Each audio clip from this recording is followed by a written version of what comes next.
我不管你们是谁，我要告诉你们，得罪我们顾家，一定没有好下场。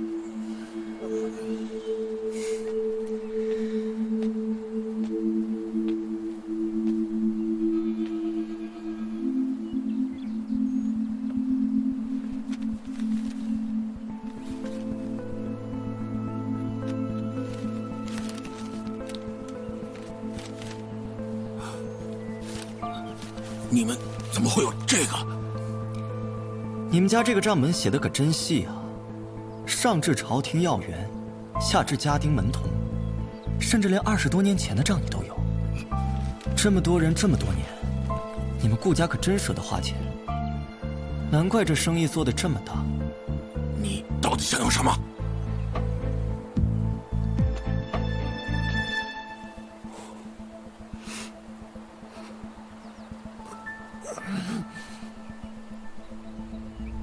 要个礼。爹，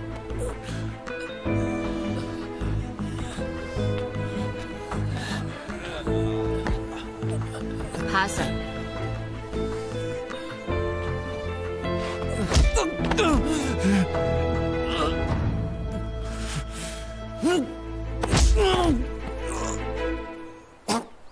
把刀捡起来。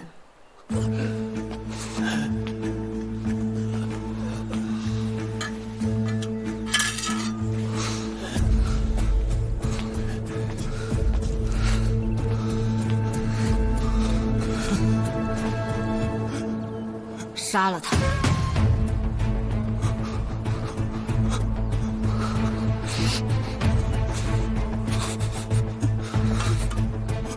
师兄，师兄，我错了啊！是我错了，师兄。师爷，来顾府做什么呀？救人！救谁啊？救少爷！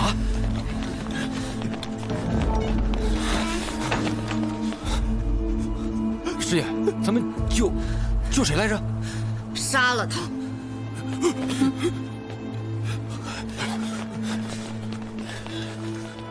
少爷，你这么做可就回不了头了。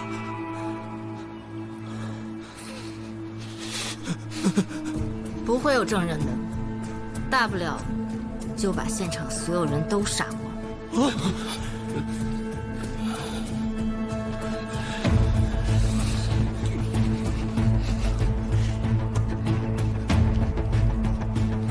师兄，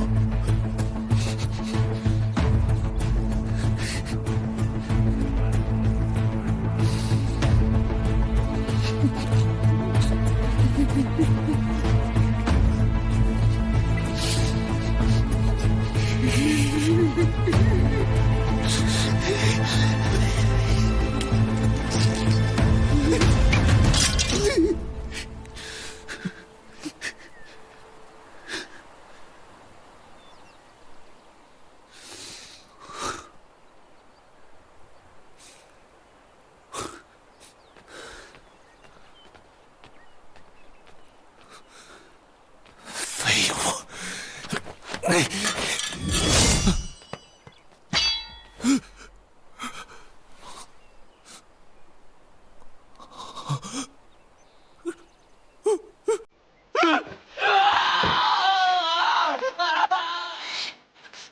今天起，我们井水不犯河水，大家一起忘了今天发生的事。你们家这个账本有多厚，你应该没忘记。剩下的，我们替你保管。这东西一旦丢了，那可就麻烦了。京城那些人有的是办法自保，可是你们顾家给他们惹了这么大的麻烦，恐怕……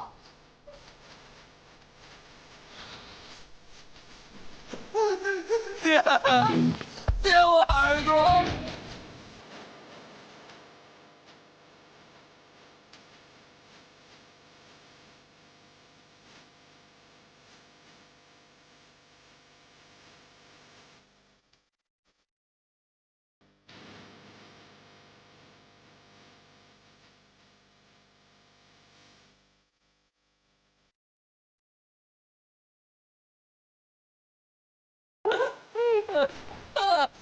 爹，你管！少爷，我刚想您为什么不过来啊？葛师爷，你可都看见了？我看见什么了？哎，我什么都没看见呀。不是，你们看见了吗？没有啊，什么都没有。哎，我怎么会在这儿呢？这是哪儿啊？哎呀，我还不知道，姨们，不是。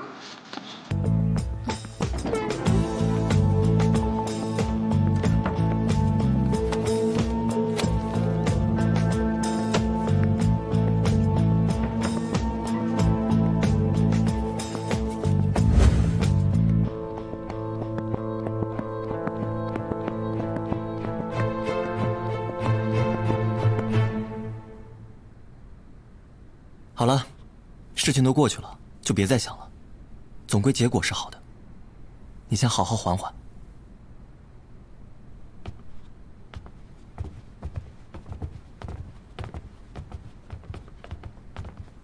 谢谢。你说过了。这句是单独对你说的。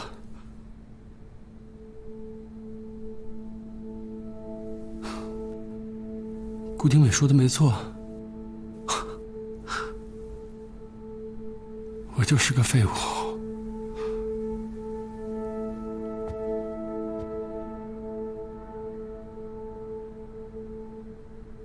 其实我料到你不可能动手杀人，杀人没那么容易。其实去顾府的路上，我想了10000遍要怎么杀了他。但是我还是没法下得了手，不知道为什么。我要是像你一样就好了，这样以后我自己的事儿我就能自己解决了。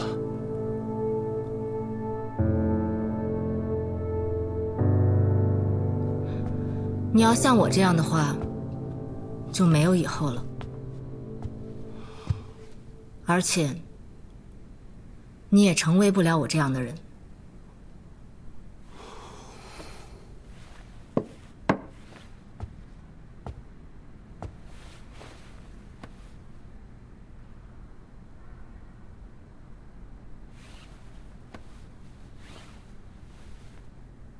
你知道我这道疤是怎么来的吗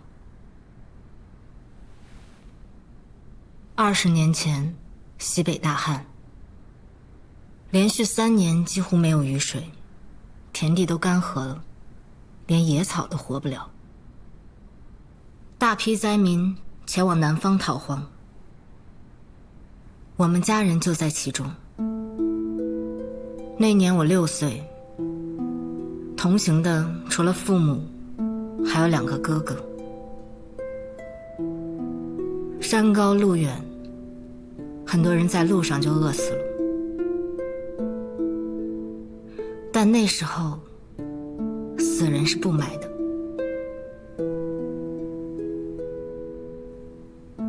等死人吃完了，就开始吃活人，易子而食是很普遍的现象。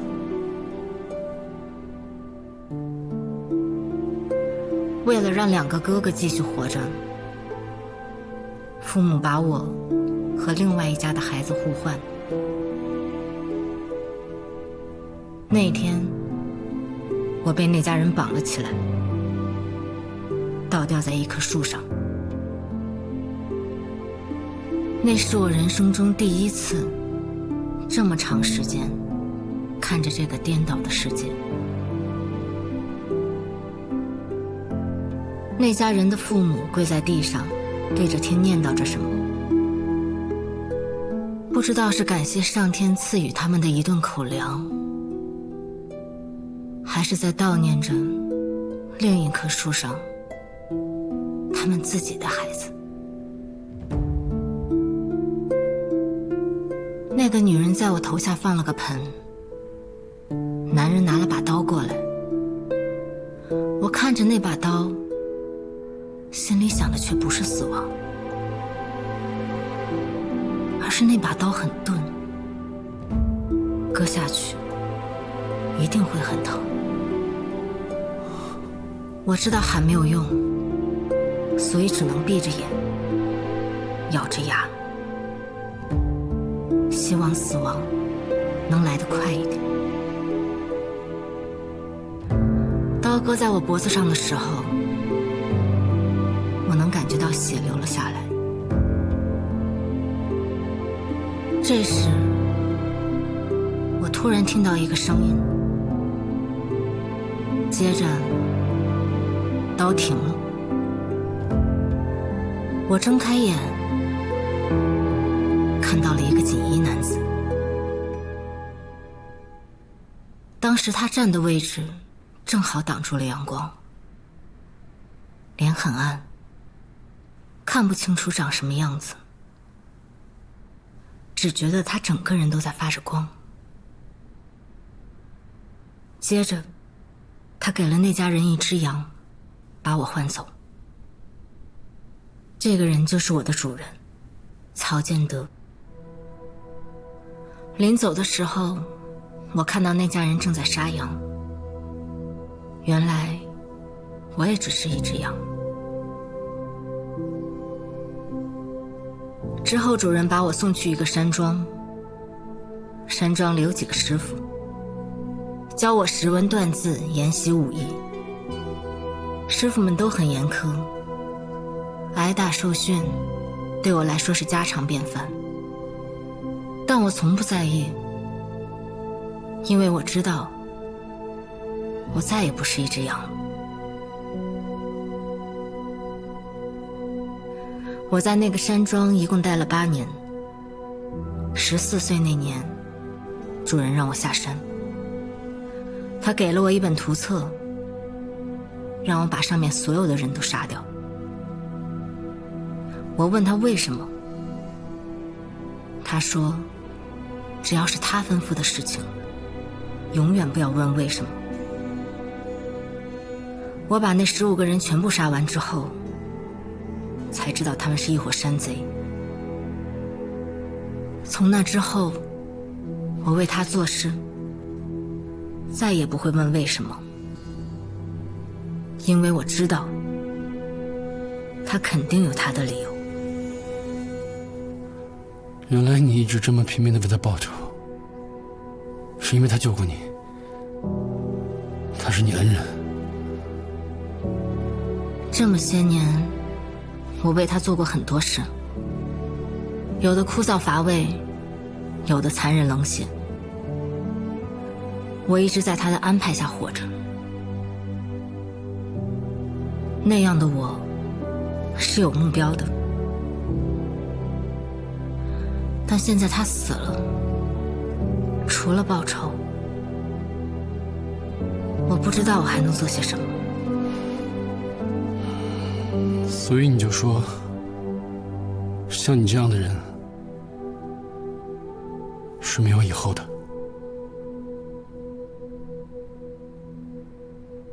只有从前路，没有身后身。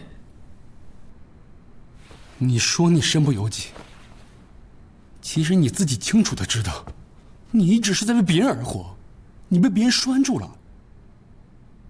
但那个人他现在死了，那条绳子断了，你要做回你自己啊！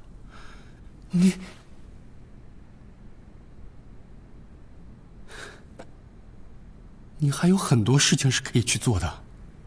这个世界上有那么多好玩的、好看的、好吃的，哪一样不比送死好啊？留着命，做点有意义的事，能不好吗？什么是有意义的事？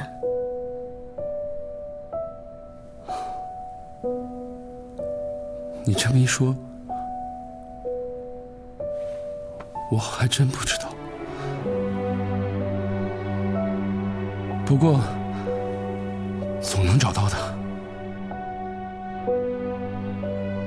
这样，我们一起找，看谁先找到。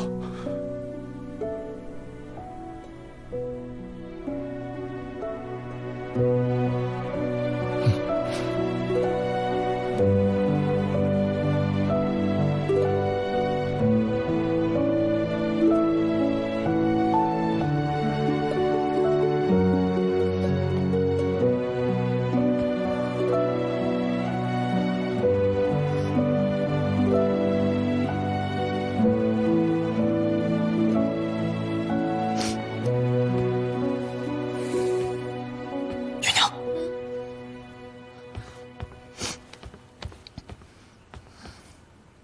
我发现你有个坏习惯，怎么总喜欢偷听别人说话？我错了。他们说什么了？啊？被发现了吧？这是主人用来买谢家传家宝的。既然那东西在铁甲人手上，这张银票我就没必要拿着了。现在交还于你。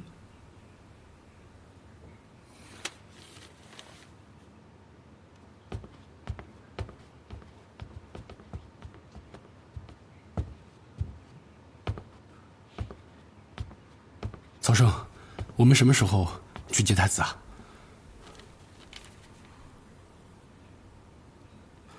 看到我这么积极，不应该高兴吗？你现在是可以去了，风波海我去不了了。啊？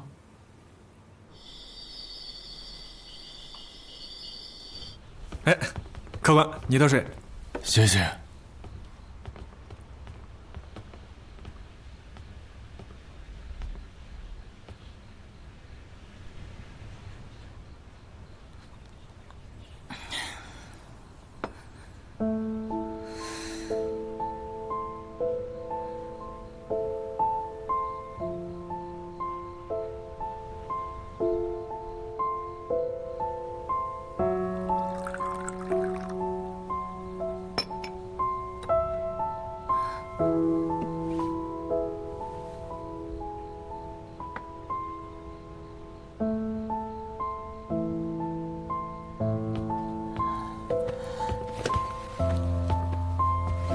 婆婆啊，洗脚啦。彤彤，我来吧，你先去睡。来，娘。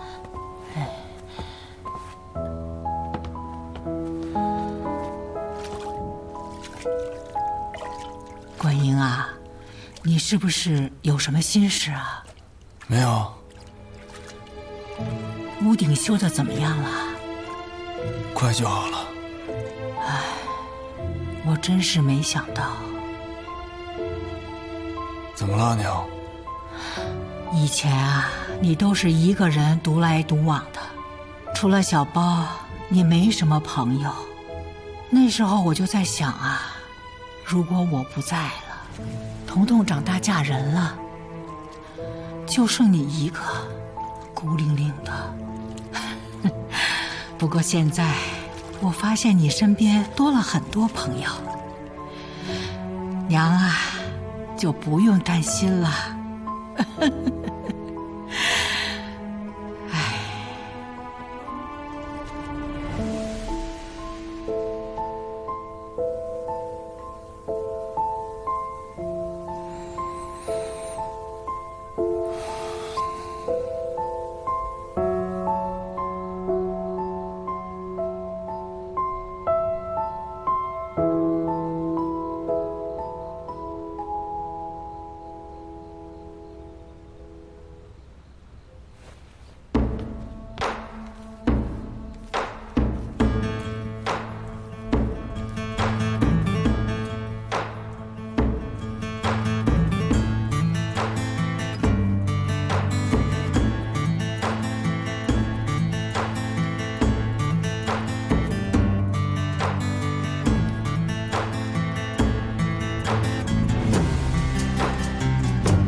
虽说曾倩可能在下面睡着了，但你这样，是不是有点太明目张胆了？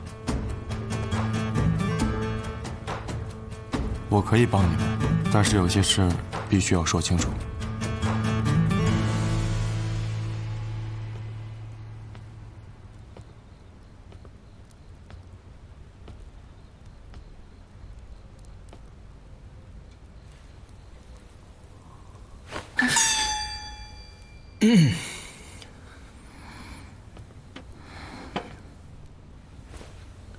我还以为你已经睡着了。睡不着。你怎么下来了？我听说一个人喝酒，肩膀会越来越沉，两个人一起喝会好一些。肩膀沉是因为喝多了吧？你想喝酒就直说。还有吗？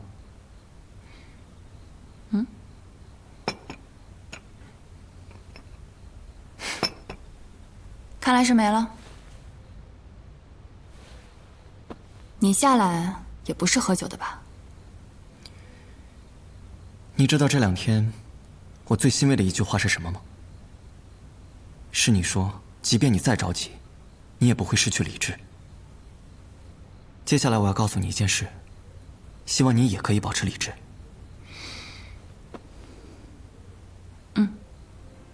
我尽量。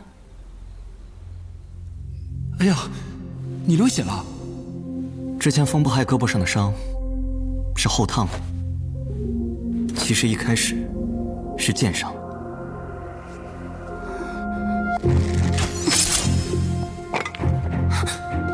他果然是叶宵。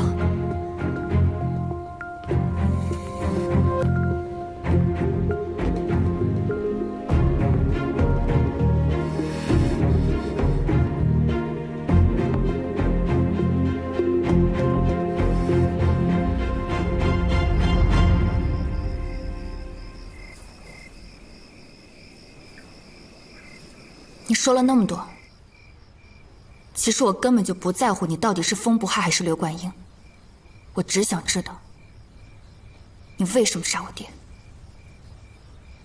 我没有杀你爹。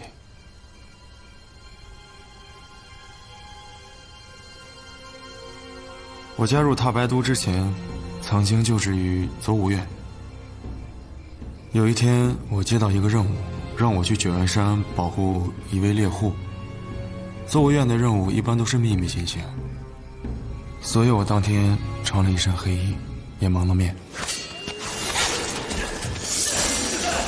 我到山里的时候，看到那个猎户，也就是你的父亲，被另外一群黑衣人围攻，身受重伤，而你也晕倒在了一旁。我还是来晚了。我击杀了几名黑衣人，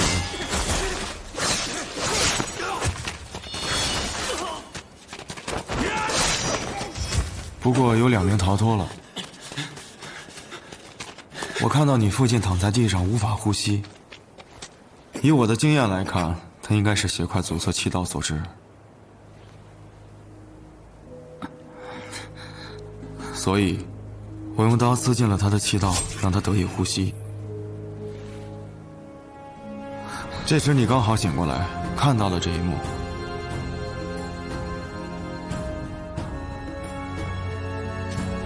随后我就去追那2个黑衣人，但是没追到。我返回来的时候，你和你父亲都不见了。我赶到你们家中，发现家里也空无一人。那是因为我醒来及时，发现我爹并未气绝，于是我将他带了回去，又担心那些黑衣人会再次前来，我只好带着我爹和阿信离开了那里。其实那天你在屋顶上伏击我的时候，我就已经认出来，你就是那个猎户的女儿。既然你问心无愧，又知道我是来找你报仇的，为什么不早点把事情讲清楚？我当时急于找林寒，无暇顾及。再后来彤彤失踪，我还得跟你们合作。若是我贸然讲出真相，你也未必信，只会节外生枝。前几天后院有人暴毙，风不还带着彤彤过来，本来就是要跟你说这件事的。只是后来太子等人突然出现，计划被打乱了。你怎么证明你和那些黑衣人不是一伙的，我完全可以怀疑你说的都是谎话。如果我想杀你爹的话，你觉得他能活下来吗？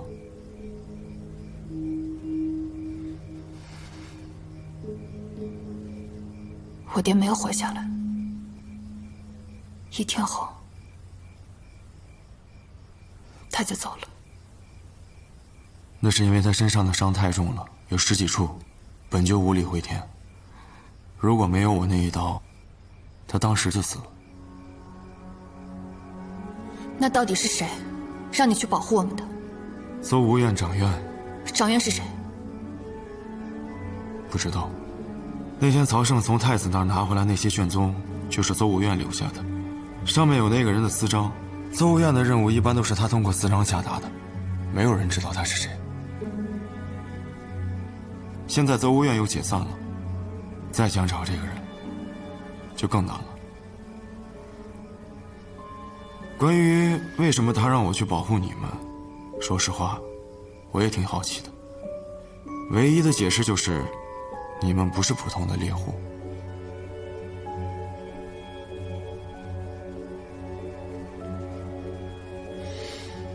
那个山里猎户那么多，也许是找错人了吧。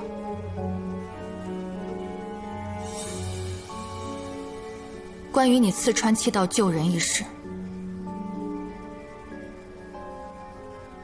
我暂且信你。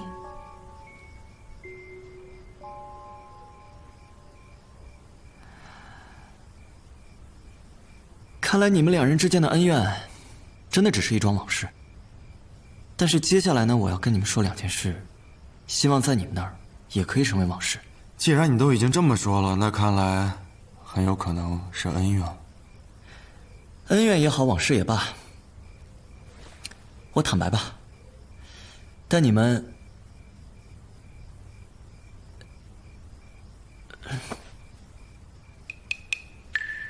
他故意的。我看像。我就在这儿盯着，我倒要看看他能装多久。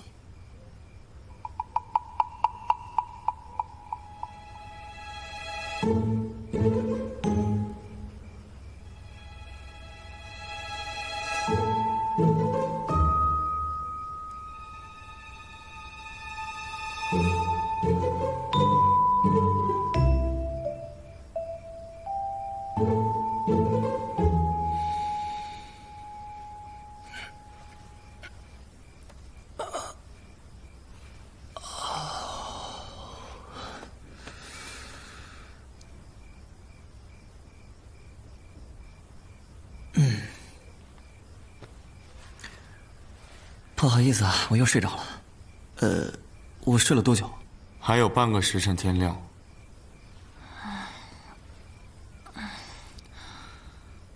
快3个时辰了。刀子过来把蜡烛都换了一遍了。那现在这个氛围还适合继续聊吗？要不然，你回房间里休息休息吧。没事儿，说吧，我较少。没看出来。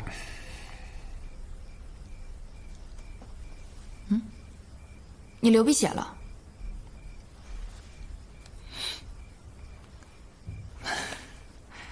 上火。没事。来吧，说说你的往事。哦不，恩怨。好，我之前跟你说，我故意被你抓住，是想利用你捉刀人的身份去牵制看守我父亲的千机卫。这是实话，但不是全部。其实你遇上叶宵，也是我设计的。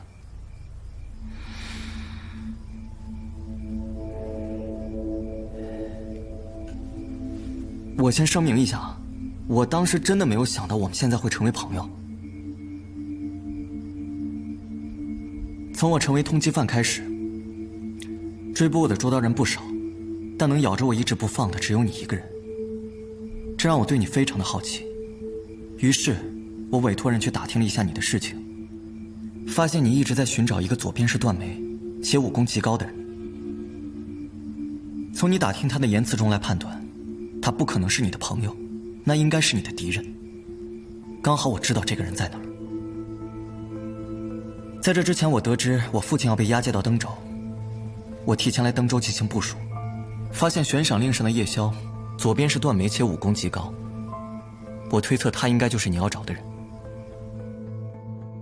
于是我故意把你引到登州附近，被你抓住。这样你就会留在登州，看到悬赏令上的叶宵就是你要找的那个人。刚好我又知道叶宵和前继位的统领林寒之间有恩怨，我便把林寒要来登州的消息故意散发出去，让叶宵无意之间得知。到时候叶宵会去对付林寒，而你为了防止叶宵落入他人之手，而错失了手刃仇人的机会，你一定会出手相助。这样就形成了借你二人之手牵制千机卫的局势。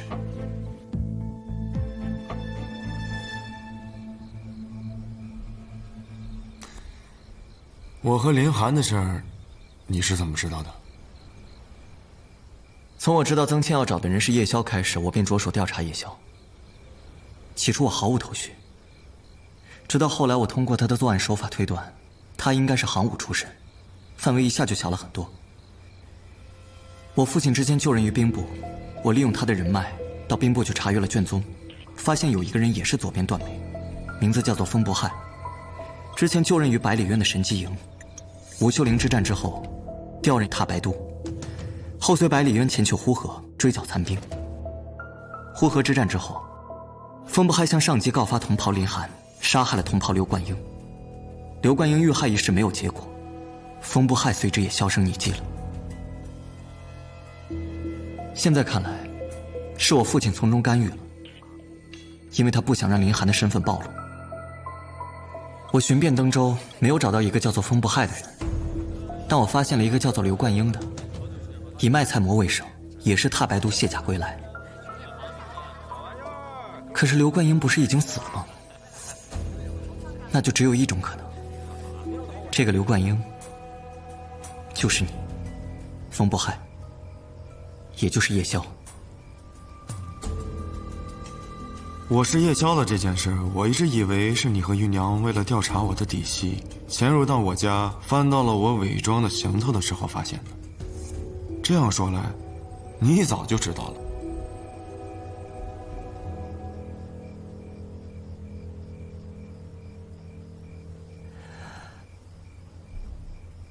我跟大家坦白这些事，首先是我利用了你们，我心中有愧。其次是我们现在面对的是共同的敌人，我们要精诚团结，坦诚相待，不再有秘密。当然，我能理解你们的心情。如果你们不原谅我，哪怕拔刀相向，我也可以坦然接受。好，原不原谅你，看你的诚意。之前我在神机营的时候，有10不准，犯1条，断1指。其中有一条就是不准击丧瞒嗣。曾倩，借你的刀一用。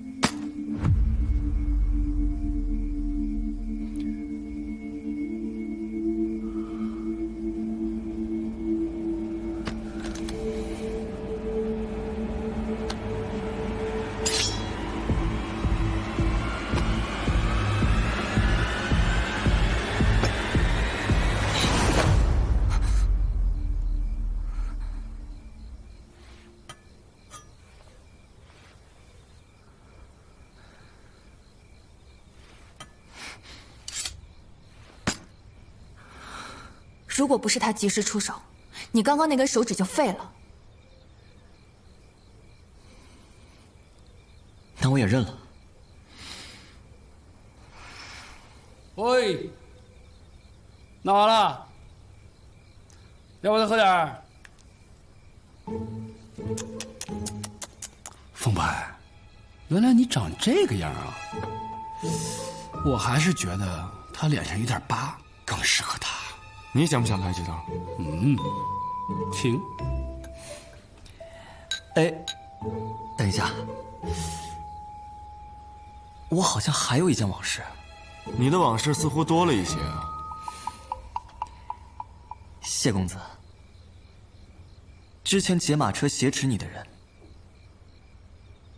是我。哎，不对啊，这上哪儿啊？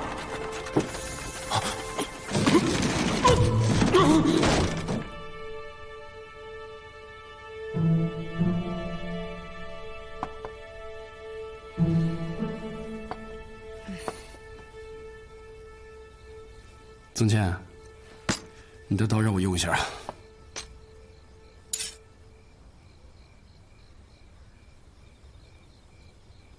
开个玩笑，其实我早就知道了。我是笨，但我不傻呀。我就想看你什么时候跟我说而已。这样吧，你先自罚3碗，我去伙房再给你们拿点烧鸡，先吃着。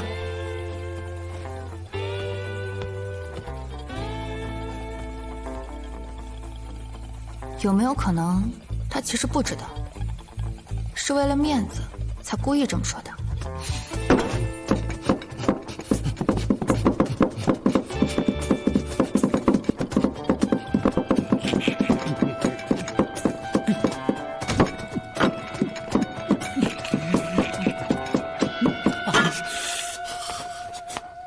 来啦，酱香烧鸡，还有给你单独准备的一份特餐，尝尝，请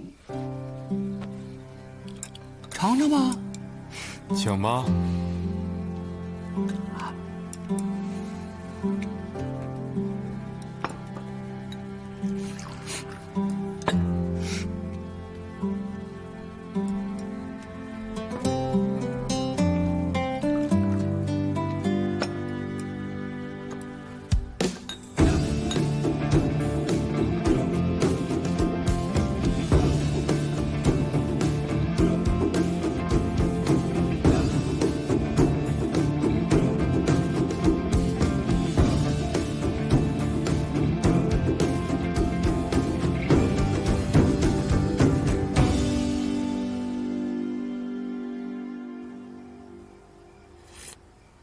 虽然现在我还有伤，但你需要帮忙的话，我需要你的帮忙，但你不需要进山里，是另一件事。如果到辰时我还没能回来，把这封信交给岐山，然后带他跟彤彤赶快离开等州。哎，也不知道吉婶还记得我不？自从上次他要给我介绍村口的二丫过后呀，我就再也没有进过你家门。放心吧，他忘不了你身上这身味儿。哎，我说你这断眉呀，知县虽然没有了，可客栈里面还住着那么多捉刀人呢，你这样太招摇了。他们为了打听你，可在我这里花了不少银两。我怕我忍不住把你给出卖了，你还是瞄上吧。我能从山里回来再说吧。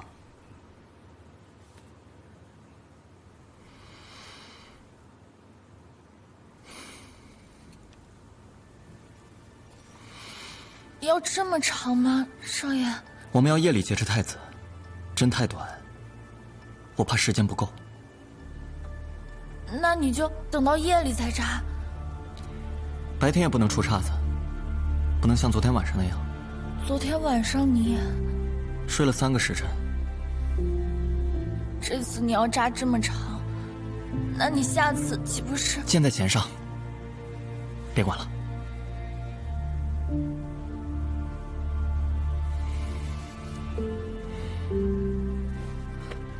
怎么，还要出去不夜啊？啊，不是，我就是害怕，这针太长了，扎起来会很慢，很疼的。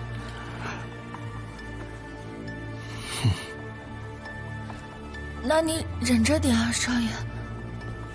你找我。彤彤坐。彤彤，你喜欢山上还是喜欢海边啊？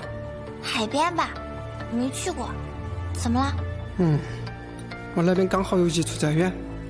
彤彤，我要出去办点事情。如果我回不来的话，包叔叔会来找你跟婆婆，到时跟他走。你回不来是什么意思呀？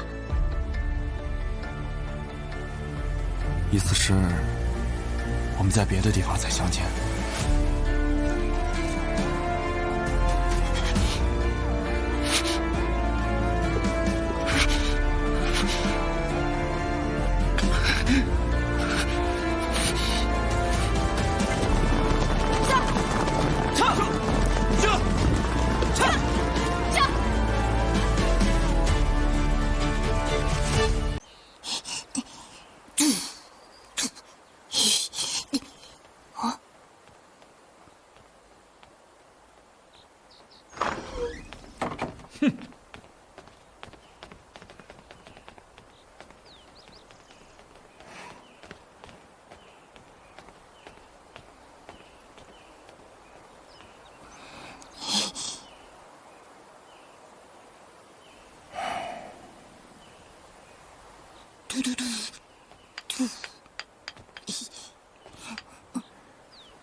钟儿，这哪波是你的人呐？这波是滇国的铁浮屠，这波是我们大应的横冲都。铁浮屠有6000人，横冲都只有500，你知道吗？但是人们常说，世间只有横冲都，再无铁浮屠，说明横冲都最后赢了。500对6000，那是怎么赢的呢？不如我们推演一下。地形太复杂了，身处其中一定会迷路的。再复杂的东西，在你的眼睛里，也是一张图。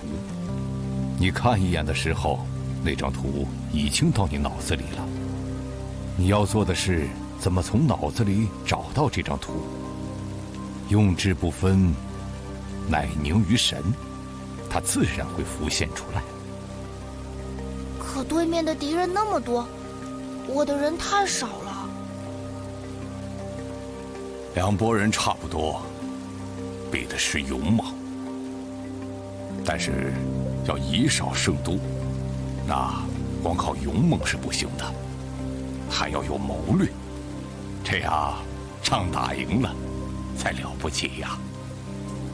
用兵如用人呢，你的人少，但是他们各有自己的特长，有的人擅长攻，有的人善近战，有的人力大无比，有的人灵活轻巧，相互配合，才能出奇效啊！你看看这些个山川河流、丛林洼地，只要好好利用，他们都是你的朋友。知兵者，动而不迷，举而不穷。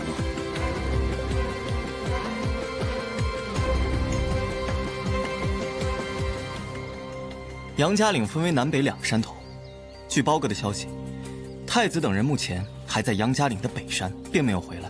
这意味着他们昨天并没有什么收获，今天有可能会转至南山。嘿，你什么时候准备的这个呀？也是包哥做的，光秃秃的没有数。你跟他熟的可真快。包哥有点偷懒了啊。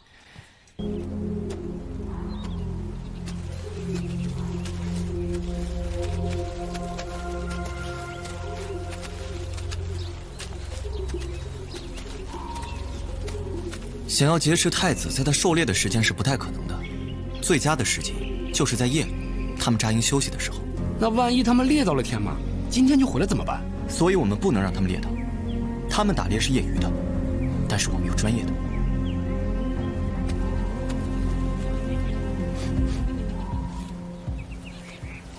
就这儿了。什么怪味儿啊？是尿吗？这天马也跟狗一样撒尿来占地盘啊！不是尿，天马的眼睛下面有一个小口，会流出一种有气味的液体，他们用这个在栖身地附近做标记。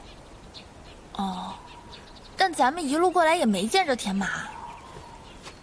他们一般只在早上和傍晚出来。只要我们提前找到天马，将天马驱离出太子的狩猎范围就可以。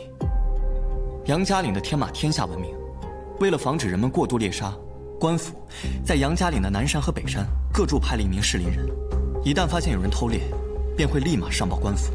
适龄人久居山中，对山里的地形以及天马的生活习性非常的了解。太子等人想要猎得天马，一定会先寻得适龄人了解相关事宜。我们要上山部署。曾倩，你需要驱动天马，动静会很大。一旦惊动了适龄人，引起他的怀疑，再将此事告知太子等人，我们的计划也就暴露了。那我们就直接把那个什么适龄人打晕或者劫走，不就没事了？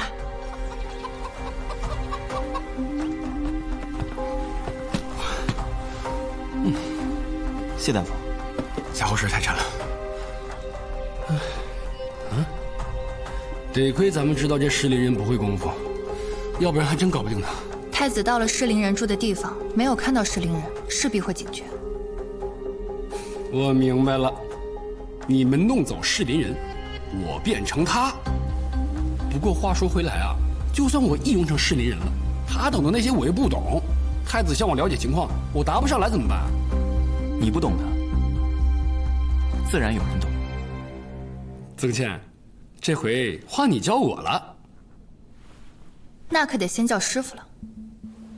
公天马一般要打赢另一头公天马，才有机会跟母天马一起。那个天马的孕期一般是8个月，每胎产崽不会超过2只。天马的幼崽出生下来不久，就能直立吃草。你这个适龄人还有一个非常重要的作用，就是要给太子等人指明一个方向，让他们去到那里，也就是我们希望他们扎营的地方。说的够多的了，你就给我们指个方向吧。在那边。如果太子等人在那附近没有发现天马的踪迹，也会产生怀疑。到时候曾倩，你需要将天马驱赶到那里。来，这个是晒干后碾碎的狼粪，天马怕狼，把这个撒在附近，就可以驱赶它们。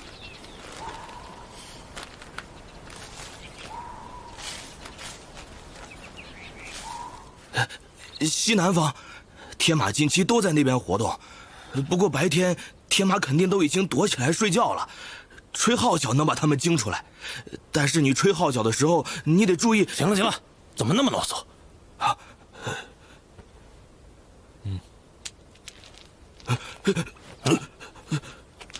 多谢大人，多谢大人。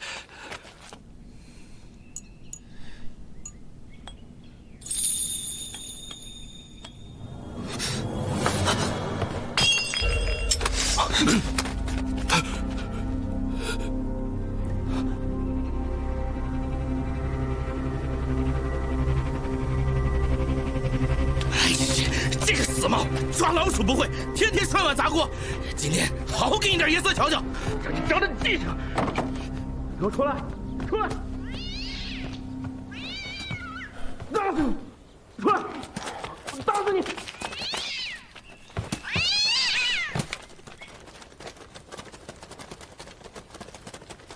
打死你！打死你！打死你！打死你！打死你！人已经走了，别演了。哎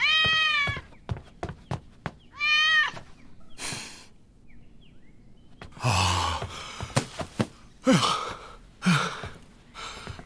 曹生啊，曹生，你可差点坏了大事啊！这可不怪我，是老鼠。哎，老鼠哪儿呢？哪儿呢？你怕老鼠啊？我这算什么？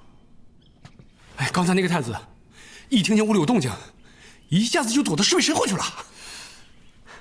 他旁边的那个，应该就是荆南王。哎，他可淡定多了，不愧是能和百里渊抗衡的人。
他腿怎么了？被人打伤了？应该是捕兽夹。山里虽然有失灵人，但还是有偷猎的。那他怎么挣脱捕兽夹的？他咬断了自己的腿。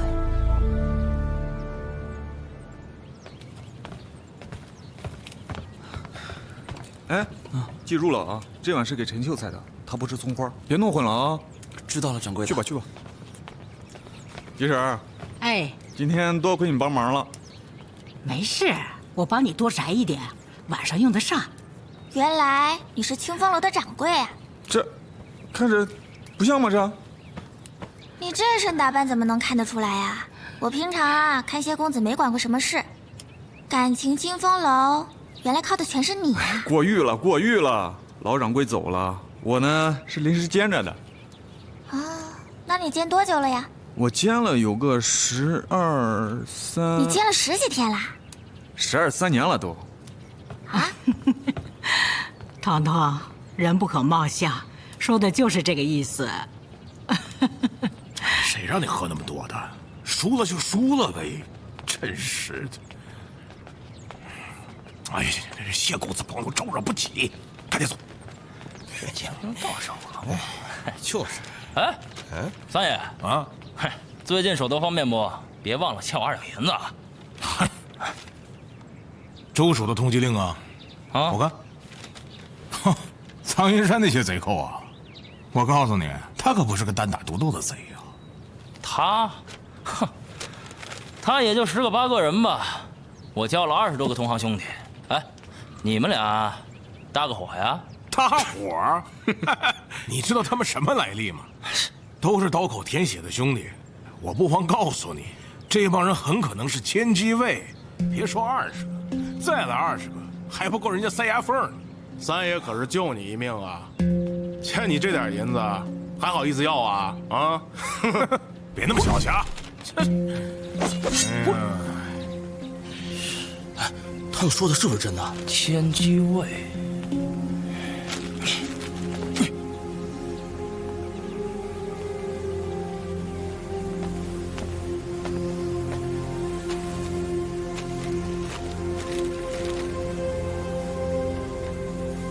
兄弟们担心将来朝廷追究失职之罪，届时四处流亡，无处安身。他们上有老下有小，虽然分了2000两，但也只能解一时之困。所以，他们决定去苍云山劫掠朝廷的官银，给家里备足钱，即便将来亡命天涯，也无后顾之忧。但他们失手了，不但银子没抢到，有几个兄弟还暴露了身份。不过他们现在已经离开了苍云山，官府的人想要抓到他们，也没那么容易。我担心他们不会收手，照这样下去，早晚都得出事。到时候还得连累家里人。人为财死，鸟为食亡，头劝不住的。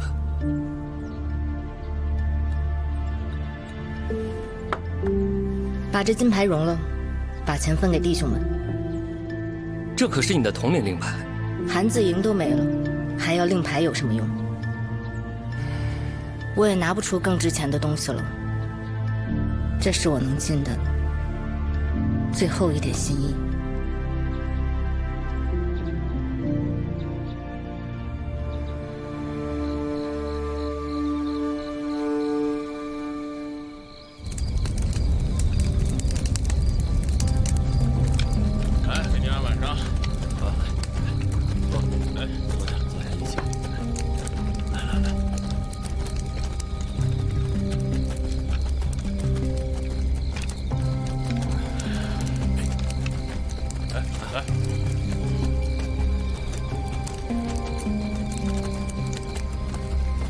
就算到了他们扎营的地方，守备也不可能放松，怎么突破数十内卫的防守，将太子接走？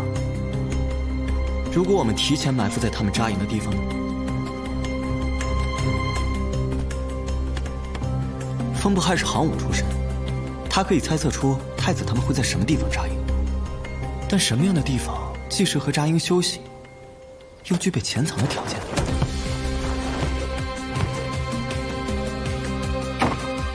回来的这么快，看来是找到合适的地点了。我查过了，在这儿有片空地，而且附近有水源，十分适合扎营。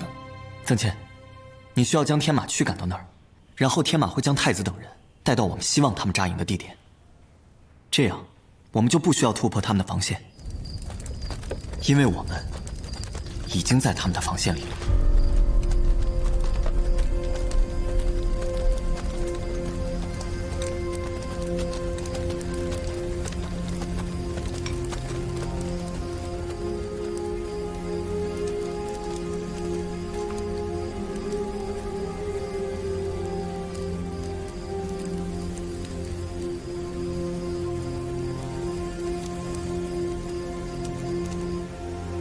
这是太子扎营的地方，风不害提前埋伏好，找准时机劫持太子，然后神不知鬼不觉地离开，那自然是最好。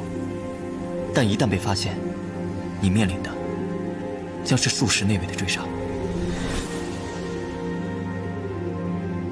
我们需要几个接应点。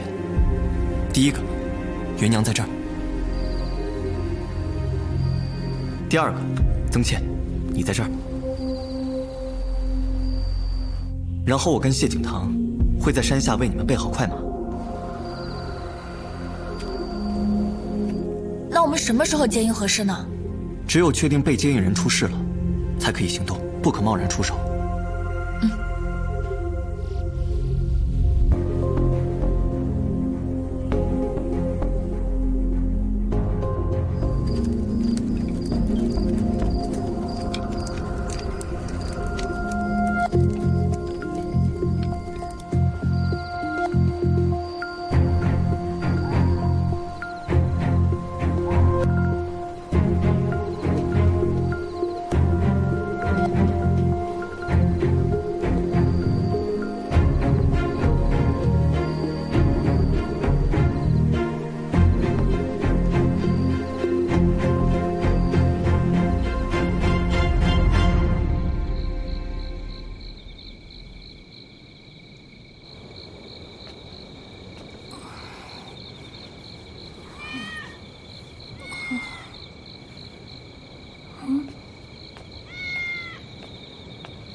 病郎的病，老夫也无能为力。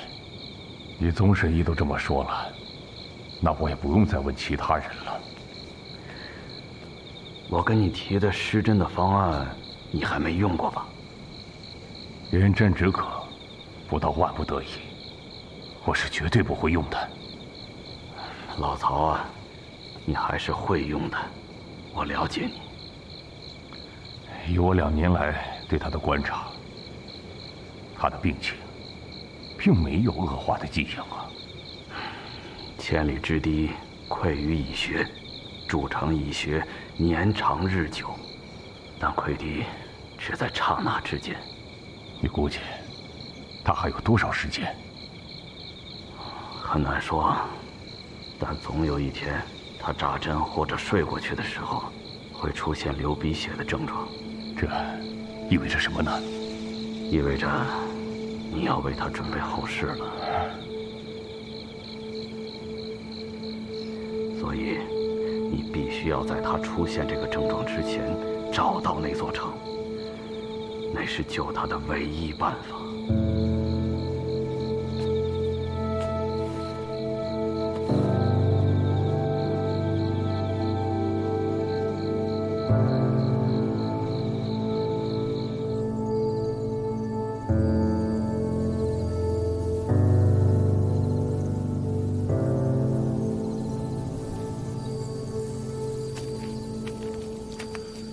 哎呀，这几匹马呀，不愧是好马，真能吃，草皮都给啃秃了。你干嘛呢？发呆呢？看不出来啊。我想问问啊，你以前到底是干什么的？什么意思啊？我觉得你啊，挺不简单，会的挺多。这会做炸药，会设机关，有谋略，又懂兵法。你小的时候学这么多东西，一定吃了不少苦吧？不像我，哼，小时候过太安逸，现在遭这么多罪。其实我小时候吧，也挺安逸的。哼。哎，所以你就是那种不用怎么学，也比别人强很多的小孩吧？我跟你说，这种人啊，最让人讨厌了。是只让你这种人讨厌吧？哼！我从小就跟着我父亲到处跑，这20年来，每天基本上都是在游山玩水当中度过。别的我不敢说，见识可能有那么一点点。我一直以为我的人生可能就跟之前一样，在游玩中度过吧。直到后来来了登州，发现一切都变了。可能每个人都这么想吧，会觉得美好会一直持续下去，所以变故总是猝不及防。但不是每个人都像你一样那么聪明，什么都会，好像没有事能难倒你的。我没有上过私塾，也没有参加过科举。我父亲不会让我做我不想做的事情，他教了我很多东西。之前我觉得这些东西没什么用，可是在登州经历了这些事情之后，我发现还是有些用处的。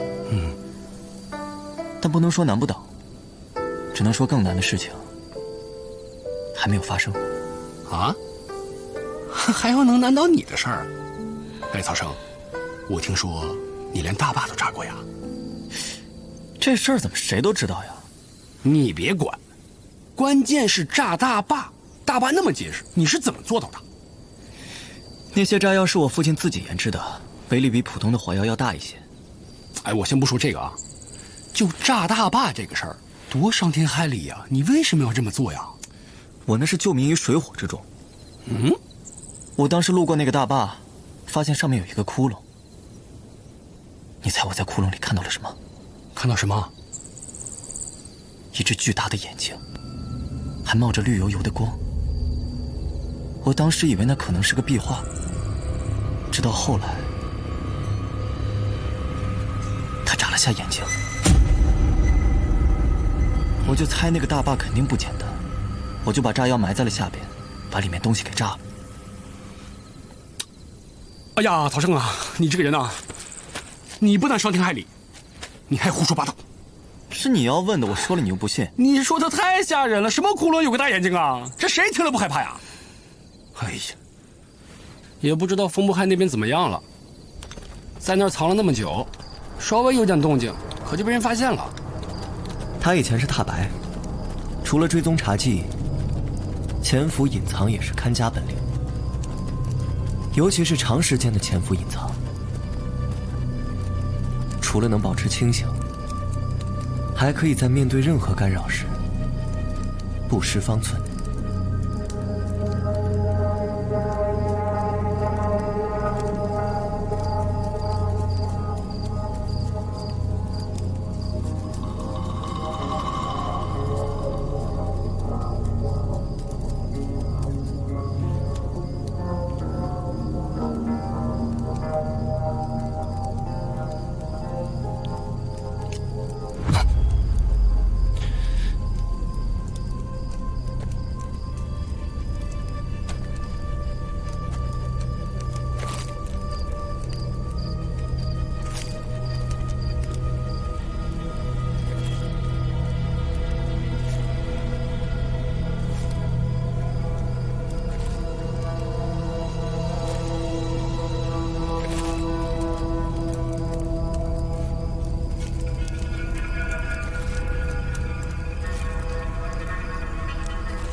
你疯了？敢在这儿睡觉？快走！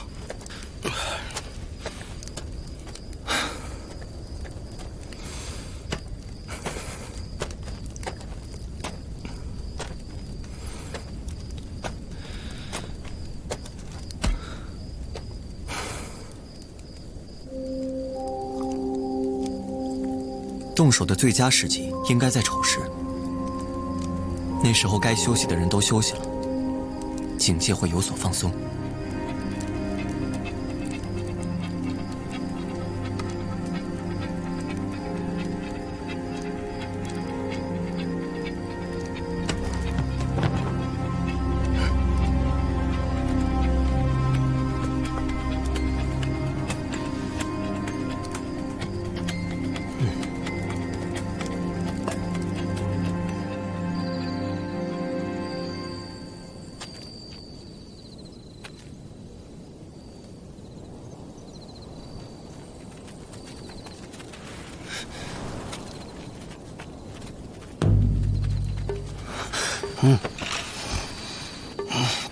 怎么了？别说话。有人，有很多人。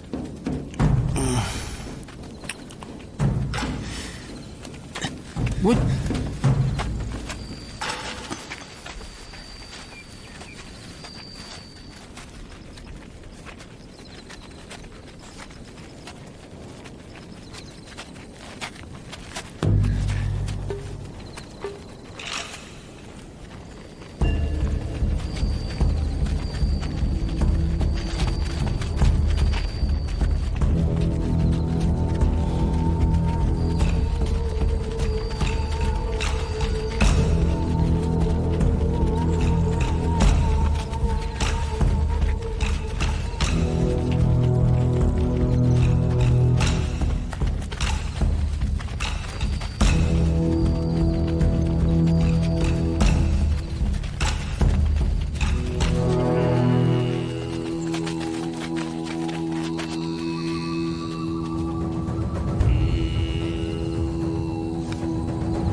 他们为什么不动啊？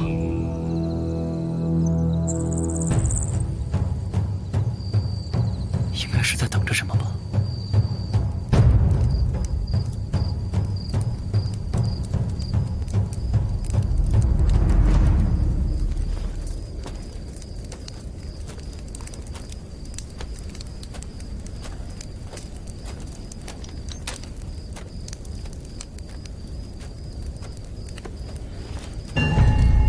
13弟，你找我呀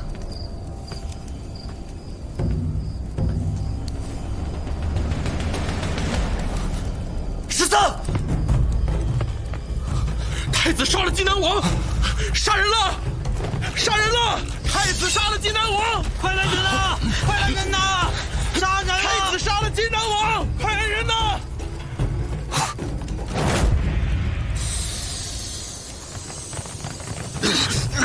人呢？哪儿去了？太子杀了济南王！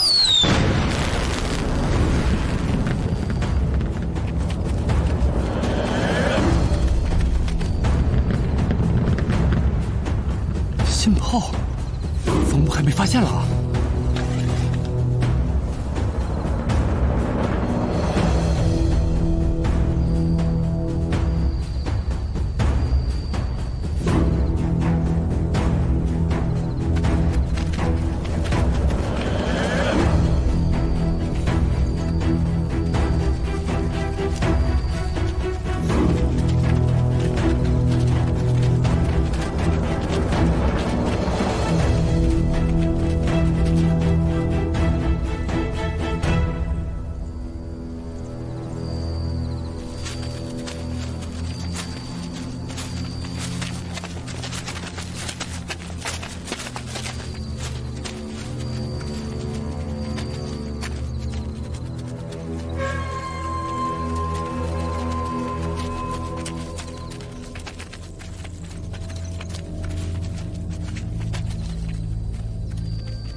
么多人上去了，冯母还不是死定了吗？不一定是冲着他去的。啊！我分明看到，那人带着太子往这边跑的，藏起来了吗？嘘，别出声。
我给方向，你出标。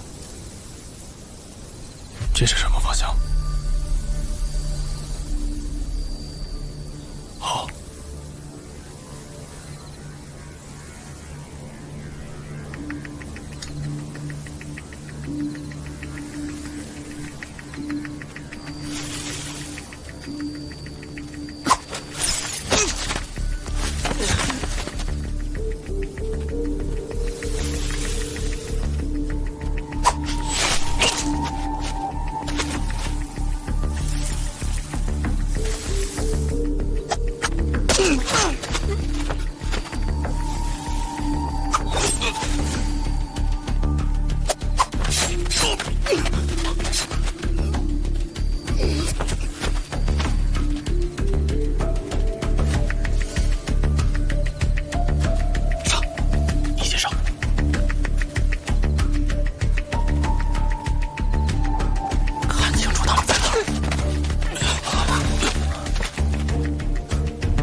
听力怎么这么好啊？我做大白的时候受过训练。哦，我以为这也是常识呢。我的标上进过药，迷魂散，就算是擦破点皮也够他们晕半天的。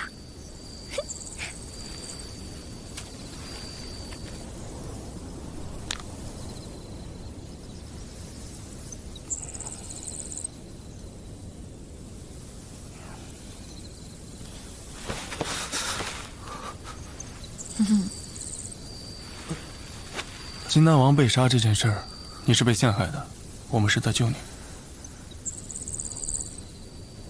如果杀金丹王的是你们，再把我救走，那我就更加坐实了杀害金丹王的罪名。你是进了金丹王营帐之后，看到他尸体才叫出声的，而门口那2个侍卫掀开门帘，脱口而出就说是你杀了金丹王。在此之前，里面并没有什么打斗声或者叫唤声。你不觉得那2个侍卫的反应有些蹊跷吗？金丹王死了。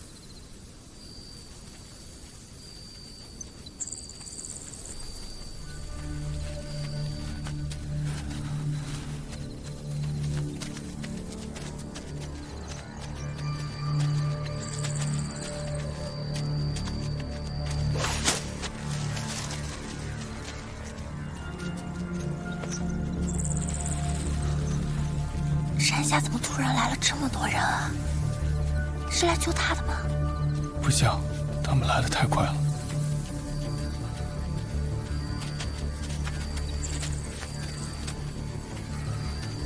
除掉荆南王一事，可以与父皇无关，是儿臣擅自为之。届时父皇为了平息众怒，大可以废除儿臣这个太子，甚至治儿臣以死罪。你有这个想法不奇怪，但你是不是怕朕也有同样的想法？儿臣不敢。看来父皇一早就准备好了。难道是皇帝的局？什么意思啊？荆南王的死应该是皇帝设计的，太子是替罪羊，太子和荆南王都带着自己的亲兵，荆南王的人未必能拿得住他。这些黑衣人是皇帝的后手，确保太子无法脱逃。你现在是弃子，如果想活命的话，就跟我们走。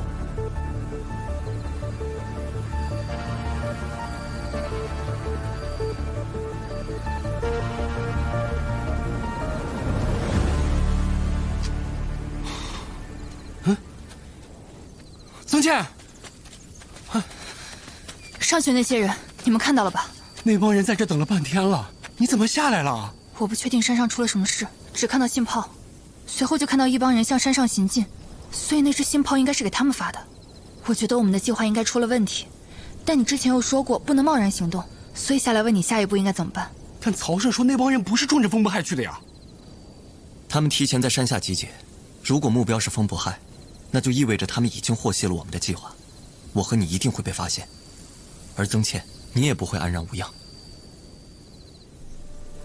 但山上一定是发生了什么事，不是荆南王，就是太子。如果风不害还没有动手，他应该可以全身而退。我担心他已经动手了，因为芸娘到现在都没有下来。如果那样的话，他们就会成为众矢之的，想要再全身而退，可就难了。他们排成了一字形，我们撕开口子，应该能冲出去。他们这么多人，怎么躲避他们的追击啊？你的镖还够吗？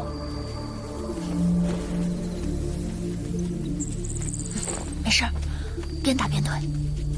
那他怎么办？我会点功夫。我和这些人在金凤楼交过手，2年的身手我听曾妾说过，这些都是宫廷内卫，2个你都打不过吧？这样，一会儿冲开他们的防线之后，我引他们上山，你带太子下山。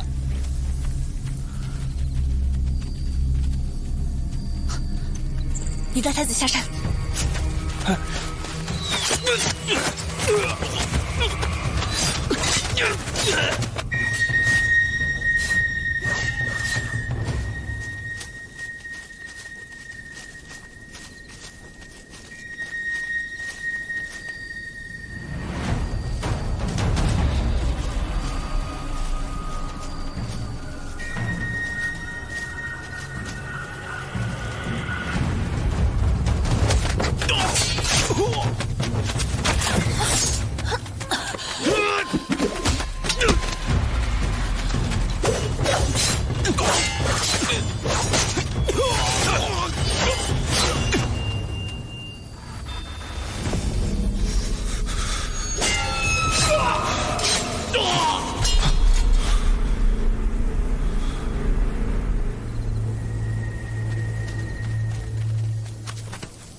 人呢？刚才还有声呢，藏起来了吧？3，走。为什么不听我的？比起带太子下山，吸引他们的追击更容易，我也做得来。少爷交给我的事儿，我必须要完成。你会死的。我不怕死。我知道，之前打铁甲人的时候已经见识过了。你不怕死，是因为你还不知道活着的意义。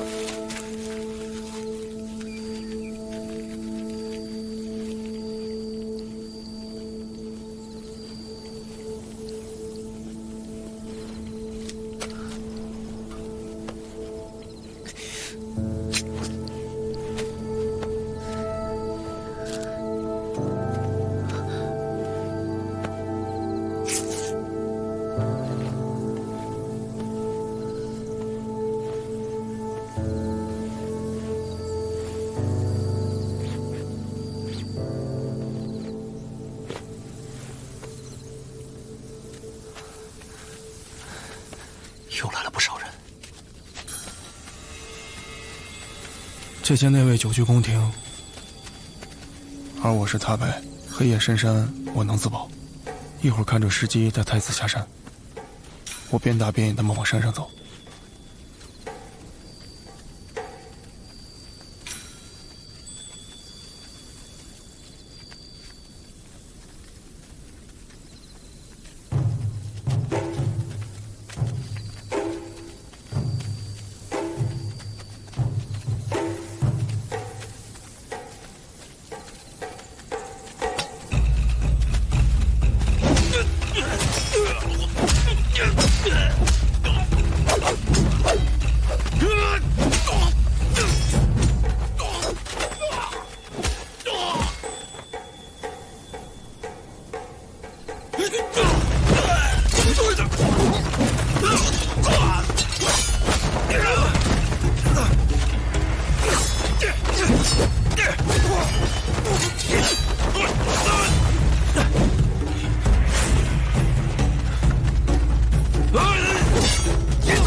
哎呦，我说聪明人呐，别愣着了，赶紧拿个主意吧。现在的一切，主要是为了救回我弟。我去接应他们。哎，我想象的情形，太子是被扛下来的，这什么情况？哎，风不害呢？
风不害说金南王死了，太子被嫁祸，还说他是什么弃子，别的就没有再说。那照你所说，风不害一个人在上面对付100多个大内高手啊？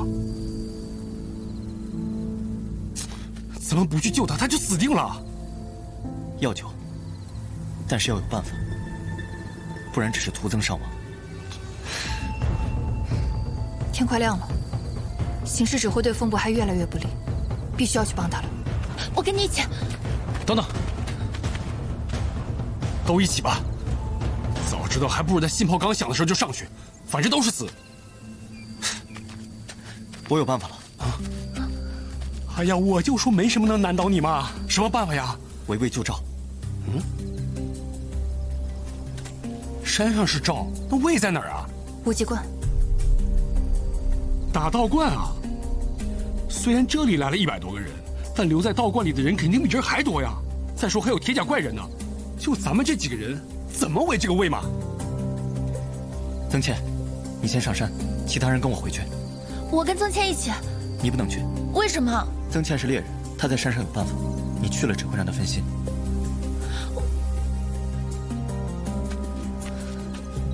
小心啊！上！上！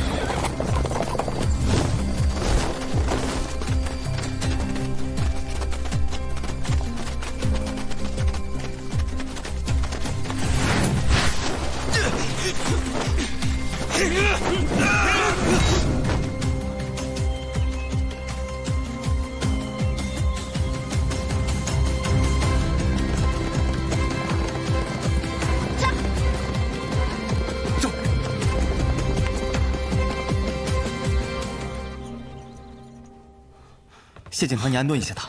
好，这边走。芸娘，之前包袱里的火药还剩多少？不多了，少爷，我帮你找。我自己来，你帮我找信炮。啊，自己有的在那儿。哦。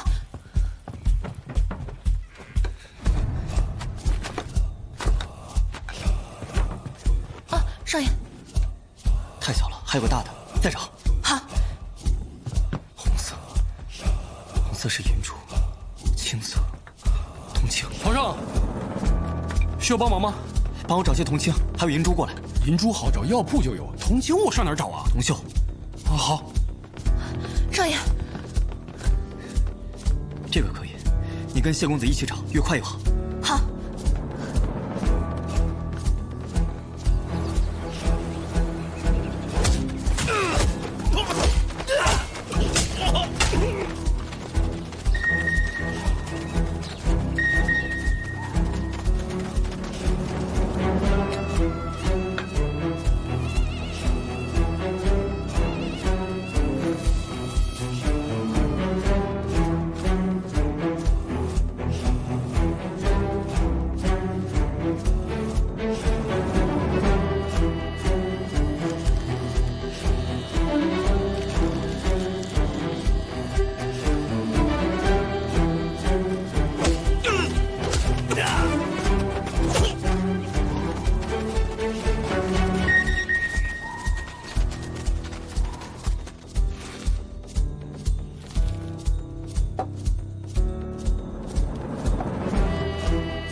无极观出事了！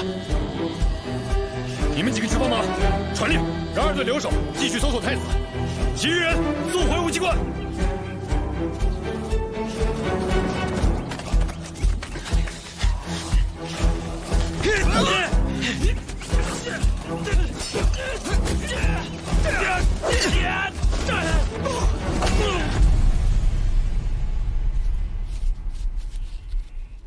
彤彤，彤彤，快过来！哎，婆婆，来，试试。哎呦，短了，我们彤彤长大了。婆婆，这是什么花呀？好香啊！这是茉莉花呀。每年茉莉花开的时候，婆婆都会给彤彤做茉莉花手环。哟，我们家小彤彤还没有婆婆的记性好呢。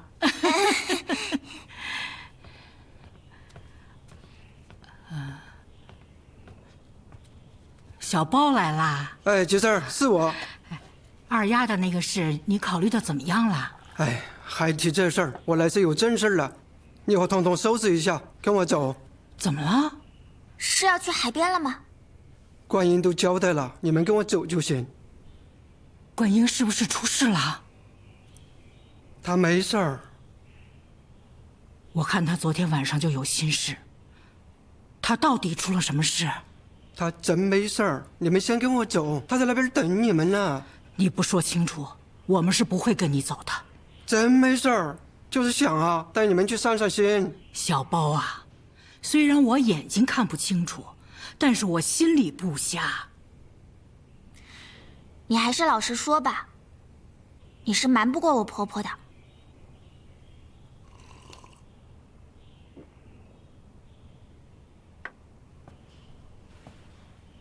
观音留了封信，她叮嘱我一定要到了海边才能给你们，但既然非要我说清楚，你们才肯走，那我就念给你们听吧。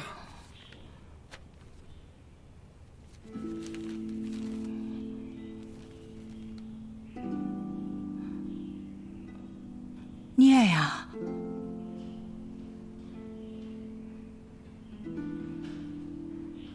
娘，述而不孝。述而不孝，许多话无法当面与你说，只能寄于书信。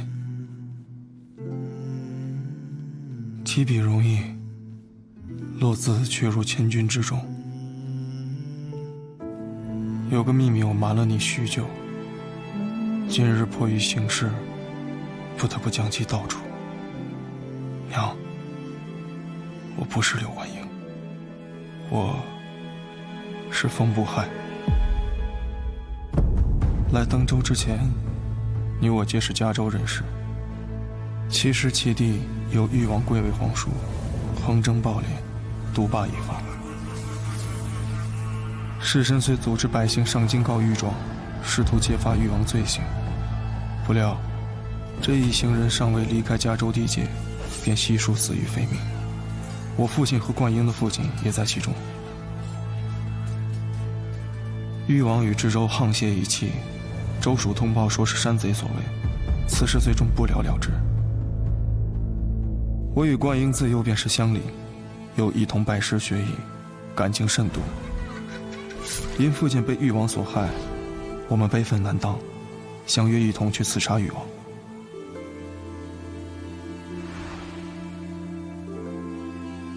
刺杀较为顺利，誉王丧命，我们也得以逃脱。然百密一疏，誉王世子根据现场痕迹找到了冠英，并将其抓捕。我们行刺誉王之事，季神你事先是知道的。冠英被捕前，你反复叮嘱他不能将我供出，即使死罪难免，不可再牵连于我，不做背信弃义之事。故此，面对严刑拷打，冠英始终保持缄默，不肯将我供出。为了逼冠英就范，世子意图以你的生命作为要挟。你深知以冠英的脾性，如若世子在他面前将你折磨凌辱，他必会迫于无奈将我供出。而冠英即便如实交代，你们母子也不能幸免于难。3人赴死，不如保全一人。于是，在押解途中，你纵身跃下悬崖。我为了救冠英，竭尽全力杀入牢中，试图劫狱，不料失手被擒。好在有钦差恰巧来到加州，百姓纷纷检举揭发誉王罪行，誉王及其党羽悉数被诛，我和冠英也得以获释。而后，我们在悬崖下找到了昏迷的你。你掉落悬崖时，因为树木的阻挡才得以生还，但头部受到重击，导致双目失明。钦差有感于我和冠英之举，让我与冠英追随于他。到了京城之后，我和冠英分别做了不同的差事。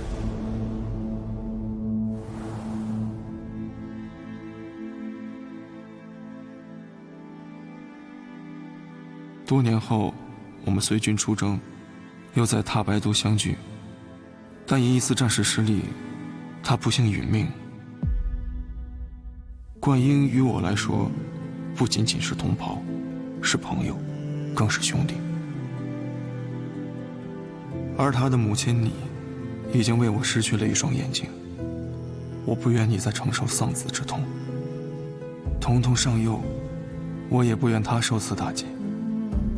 因我深知丧父之苦，故此我自作主张伪装容貌与声音，假扮冠英，替他尽孝，也尽人父之责。虽然这些不过是我一厢情愿之下制造出来的短暂深情，但我真的早已把你当成我的母亲，把童童当成我的女儿，如此一晃数年。如你所说，我性格孤僻，不爱言辞，一向独来独往，不想在近期竟交下几个知心好友。与他们一起，恍惚间，我似乎回到了当年与冠英相处的光景。木下，他们遇到一件难事，颇为凶险。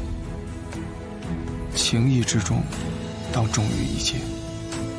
我斟酌许久，决定予以相助。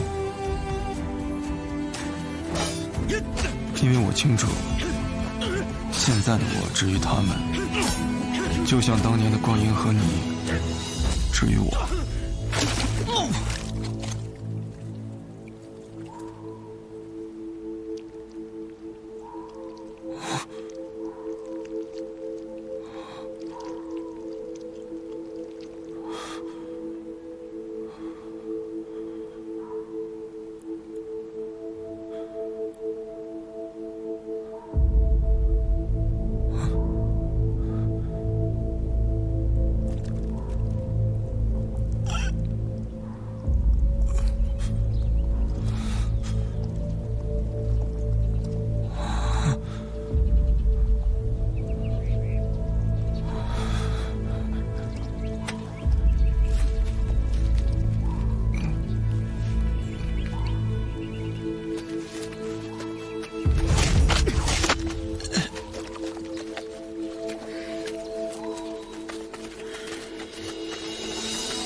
此行吉凶难料，留片言之字，仅当别言。你收到它时，我可能已经不在。娘，请允许我再叫一声娘，原谅我数年来对你的欺瞒，也请原谅我此生无法再在你膝下尽孝。倘若有来生，我必定和冠英做亲兄弟，一同孝敬你。